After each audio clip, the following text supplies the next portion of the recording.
ಎಲ್ಲರಿಗೂ ನಮಸ್ಕಾರ. ಇಂದು ಕನ್ನಡದ ಮೊಟ್ಟ ಮೊದಲ ವಚನಕಾರ ಶ್ರೀ ದೇವರ ದಾಸಿಮಯ್ಯನವರ ಬಗ್ಗೆ ನೋಡೋಣ. ಇವರು ಕರ್ನಾಟಕ ರಾಜ್ಯದ ಯಾದಗಿರಿ ಜಿಲ್ಲೆಯ ಸುರಪುರ ತಾಲೂಕಿನ ಮುದನೂರು ಗ್ರಾಮದಲ್ಲಿ ಚೈತ್ರ ಶುದ್ಧ ಪಂಚಮಿ ಎಂದು ನೇಕಾರ ಕುಟುಂಬದಲ್ಲಿ ಜನಿಸಿದರು.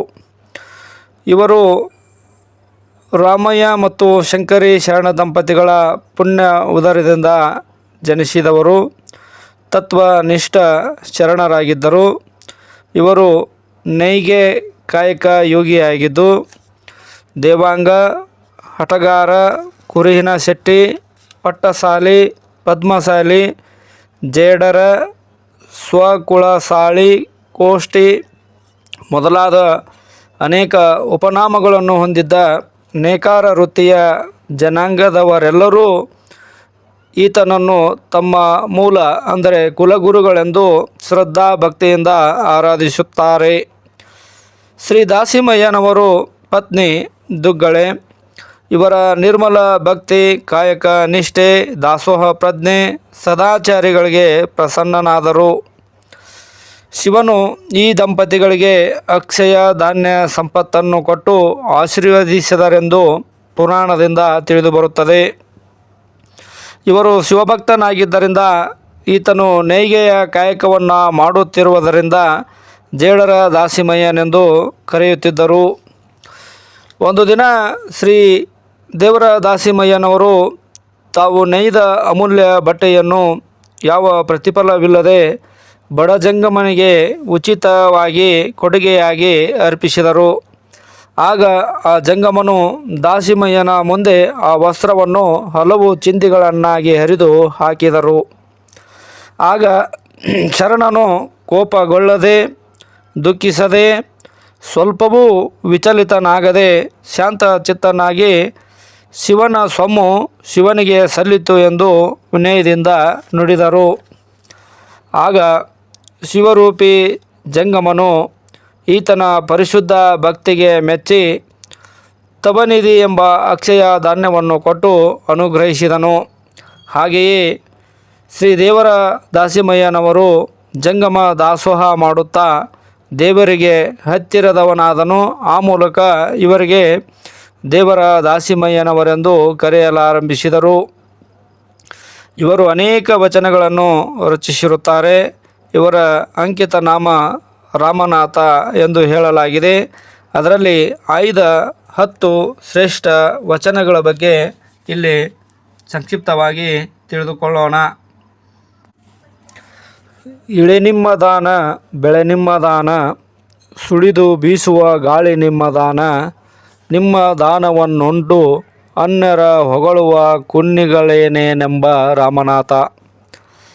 ಇದರ ಭಾವಾರ್ಥ: ಸುಂದರವಾದ ಈ ಭೂಮಿ, ಸಸ್ಯ ಸಂಪತ್ತು, ಉಸಿರಾಡುವ ಗಾಳಿ ಇವುಗಳೆಲ್ಲ ಭಗವಂತನು ಕೊಟ್ಟ ಅಮೂಲ್ಯ ಕೊಡುಗೆಗಳಾಗಿವೆ.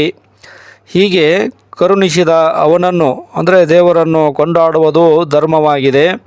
ಆದರೆ ಹಾಗೆ ಮಾಡುವುದನ್ನು ಬಿಟ್ಟು ಬೇರೆಯವರನ್ನು ಸ್ತುತಿಸುವುದು ಸಲ್ಲದ ಮಾತು. ಅಂಥವರು ನಾಯಿ ಕುನ್ನಿಗೆ ಸಮಾನರಾಗಿದ್ದು ಇವರನ್ನು ಏನೆಂದು ಕರೆಯಬೇಕೆಂದು ಶ್ರೀ ದೇವರ ದಾಸಿಮಯ್ಯನವರು ಪ್ರಶ್ನಿಸುತ್ತಾರೆ. ಇನ್ನು ವಚನ 2: ಕಾಯ ನಿಮ್ಮ ದಾನ, ಜೀವ ನಿಮ್ಮ ದಾನ, ಕಾಯ ಜೀವವುಳ್ಳಲ್ಲಿಯೇ ನಿಮ್ಮ ಪೂಜಿಸಿದ ನಾಯಿಗಳನ್ನೇನೆಂಬ ರಾಮನಾಥ. ಸುಂದರವಾದ ಅಮೂಲ್ಯ ದೇಹವನ್ನು ಕೊಟ್ಟವನು ಶಿವನಲ್ಲವೇ? ದೇಹದೊಳಗಿನ ಜೀವವನ್ನು ಕೊಟ್ಟವನೂ ಅವನೇ. ಇವೆರಡೂ ಬಲಿಷ್ಠವಿರುವಾಗಲೇ ದೇವನನ್ನು ಅಂದರೆ ದೇವರನ್ನು ಪೂಜಿಸಬೇಕು, ಭಕ್ತಿಯಿಂದ ಆರಾಧಿಸಬೇಕು. ಭಗವಂತನನ್ನು ಸ್ಮರಿಸದೇ ಇದ್ದರೆ ಅಂಥವರು ನಾಯಿಗೆ ಸಮಾನರೆಂದು ತಿಳಿಸಿರುತ್ತಾರೆ. ಇನ್ನು ವಚನ 3: ಎತ್ತು ನಿಮ್ಮ ದಾನ, ಬಿತ್ತು ನಿಮ್ಮ ದಾನ, ಸುತ್ತು ಹರಿವ ಸಾಗರವೆಲ್ಲ ನಿಮ್ಮ ದಾನ, ನಿಮ್ಮ ದಾನವನ್ನುಂಡು ಅನ್ಯರ ಹೊಗಳುವ ಕುನ್ನಿಗಳೇನೇನೆಂಬ ರಾಮನಾಥ.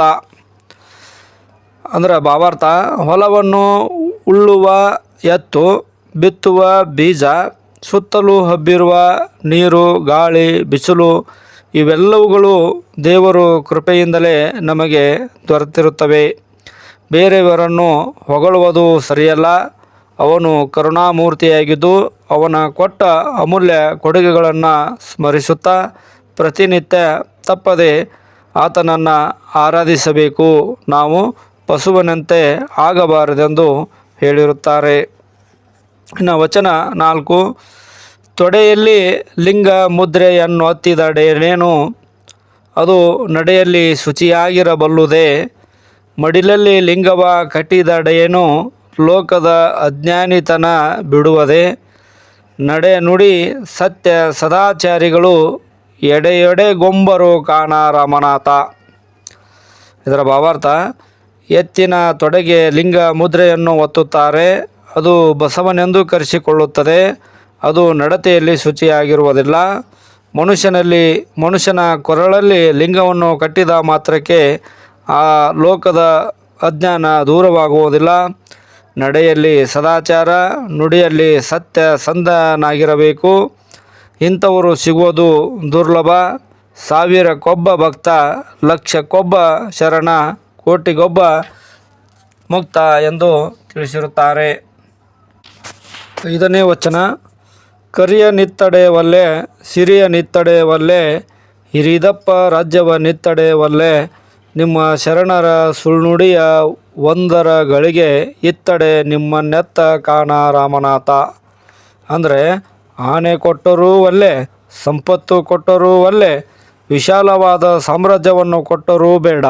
ನನಗೆ ಶಿವಶರಣರ ಅನುಭಾವದ ವಚನಗಳನ್ನು ಕೇಳುವ ಅವಕಾಶ ಕೊಟ್ಟರೆ ಸಾಕು. ದಾಸಿಮಯ್ಯನಿಗೆ ಪರಮಾತ್ಮನಿಗಿಂತಲೂ ಶಿವಶರಣರ ವಚನಗಳು ಸರ್ವಶ್ರೇಷ್ಠವಾಗಿವೆ. ಇನ್ನು 6ನೇ ವಚನ: ಕಡೆಗೀಲಿಲ್ಲದ ಬಂಡಿ ಹೊಡಗೆಡೆಯದೆ ಮಾಂಬುದೇ. ಕಡೆಗೀಲು ಬಂಡಿಗಾಧಾರ, ಕಡುದರ್ಪವೇರಿದ ಒಡಲೆಂಬ ಬಂಡಿಗೆ. ಮೃಡಶರಣರ ನುಡಿಗಡನವೇ ಕಡೆಗೀಲು ಕಾಣ ರಾಮನಾಥ. ಅಂದರೆ ಬಂಡಿಯು ಎಷ್ಟೇ ಸದೃಢವಾಗಿದ್ದರೂ ಅದಕ್ಕೆ ಕೀಲುಗಳು ಇಲ್ಲದಿದ್ದರೆ ಹೊರಳಿಕೊಂಡು ಬೀಳುತ್ತದೆ.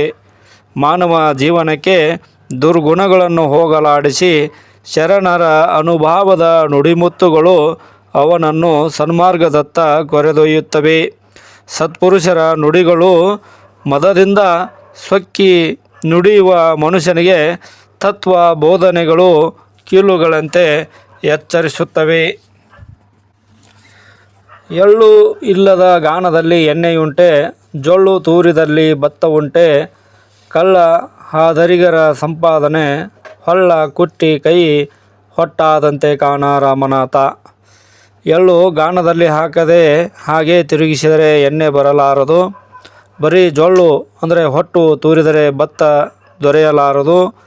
ಕಳ್ಳರು, ಸುಳ್ಳರು, ವ್ಯಭಿಚಾರಿಗಳು ಮಾಡಿದ ಸಂಪಾದನೆಯು ಪೊಳ್ಳನ್ನು ಕುಟ್ಟಿ ಕೈಯನ್ನು ನೋಯಿಸಿಕೊಂಡಂತೆ ಬರೀ ವ್ಯರ್ಥವಾಗುತ್ತದೆ. ಶರಣ ಸತ್ಯ ಶುದ್ಧ ಕಾಯಕವ ಮಾಡಿ ಧನ ಸಂಪಾದಿಸಬೇಕು. ಅದು ಮಾತ್ರ ಸತ್ಪಾತ್ರಕ್ಕೆ ಸಲ್ಲುತ್ತದೆ ಎಂದು ಹೇಳಿದರು.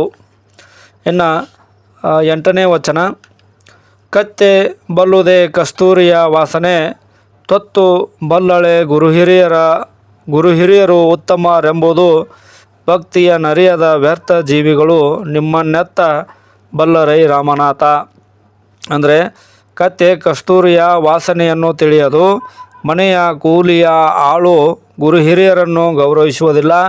ಶಿವಭಕ್ತಿ ಸತ್ಸಂಗ ಅರಿಯದವರು, ಹೀನ ಪ್ರಾಪಂಚಿಕ ವಿಷಯಗಳಲ್ಲಿ ಮಗ್ನರಾದವರು ನಮಗೆ ಭಗವಂತನು ತೀರಾ ಹತ್ತಿರದಲ್ಲಿದ್ದರೂ ಕೂಡ ಅವನನ್ನು ತಿಳಿಯಲಾರರು. ಇತ್ತ ಬಾ ಎನ್ನದವನ ಹತ್ತೆ ಹೊದ್ದಲು ಬೇಡ, ಇತ್ತ ಬಾ ಎಂಬ ಸದ್ಭಕ್ತನ ಮನೆಯ ಬಾಗಿಲು ಹತ್ತೆಪ್ಪೆ ಕಾಣ ರಾಮನಾಥ. ಅಂದರೆ ಸದ್ಭಕ್ತನು ಯಾವಾಗಲೂ ವಿನಯ ಮತ್ತು ಸತ್ಕಾರ ಭಾವವುಳ್ಳವನಾಗಿರುತ್ತಾನೆ. ಅವನು ಮನೆಗೆ ಯಾರೇ ಬಂದವರನ್ನು ಒಳ್ಳೆ ಆದರ ಭಾವದಿಂದ ಸ್ವಾಗತಿಸುತ್ತಾನೆ. ಇಂಥವರ ಬಳಿಯಲ್ಲಿಯೇ ಇರಬೇಕು ಹೊರತು ಯಾರು ಗೌರವಿಸುವುದಿಲ್ಲವೋ ಅವರ ಬಳಿ ತಪ್ಪಿಯೂ ಸುಳಿಯಬಾರದೆಂದು ಹೇಳಿರುತ್ತಾರೆ. ಇನ್ನು 10ನೇ ವಚನ ಕೊನೆಯದಾಗಿ: ಸತಿಪತಿಗೊಳ್ಳೊಂದಾದ ಭಕ್ತಿ ಹಿತವಾಗಿಪ್ಪದು ಶಿವಂಗೆ. ಸತಿಪತಿಗಳೊಂದಾಗದವರ ಭಕ್ತಿ ಅಮೃತದೊಳು ವಿಷಬೆರೆಸಿದಂತೆ ಕಾಣ ರಾಮನಾಥ. ಅಂದರೆ ಗಂಡ ಹೆಂಡಿರು ಸಂಸಾರವೆಂಬ ಬಂಡಿಗೆ 2 ಎತ್ತುಗಳು, ಅವೆರಡೂ ಸಮನಾಗಿ ಪರಸ್ಪರ ಜೊತೆಯಾಗಿ ನಡೆಯಬೇಕು. ಶಿವಪಥದಲ್ಲಿ ಇಬ್ಬರೂ ಸರಿಸಮಾನರು. ಅವರು ಏಕನಿಷ್ಠೆಯಿಂದ ಭಕ್ತಿಯಿಂದ ಮಾಡಿದ್ದಾದರೆ ಅದು ಶಿವನಿಗೆ ಅತ್ಯಂತ ಪ್ರಿಯವಾಗುತ್ತದೆ. ಇವರ ಭಾವನೆಗಳು ಒಂದಾಗದಿದ್ದರೆ ಅವರ ಭಕ್ತಿ ಫಲಕಾರಿಯಾಗದು, ಶಿವನು ಮೆಚ್ಚಲಾರನು. ಈ ವಿಷಮ ಸಂಸಾರ ಅಮೃತದೊಳಗೆ ವಿಷಬೆರೆಸಿದಂತಾಗುತ್ತದೆ ಎಂದು ಈ ವಚನದಲ್ಲಿ ತಿಳಿಸಿರುತ್ತಾರೆ. ದಯವಿಟ್ಟು ಎಲ್ಲರೂ ಸಂಪೂರ್ಣವಾಗಿ ವಿಡಿಯೋವನ್ನು ನೋಡಿರಿ, ಸಬ್ಸ್ಕ್ರೈಬ್ ಮತ್ತು ಶೇರ್ ಕಾಮೆಂಟ್ಸ್ಗಳನ್ನು ಮಾಡಿರಿ ಎಂದು ಈ ವಿಡಿಯೋಗೆ ವಿದಾಯವನ್ನು ಹೇಳುತ್ತಿದ್ದೇನೆ.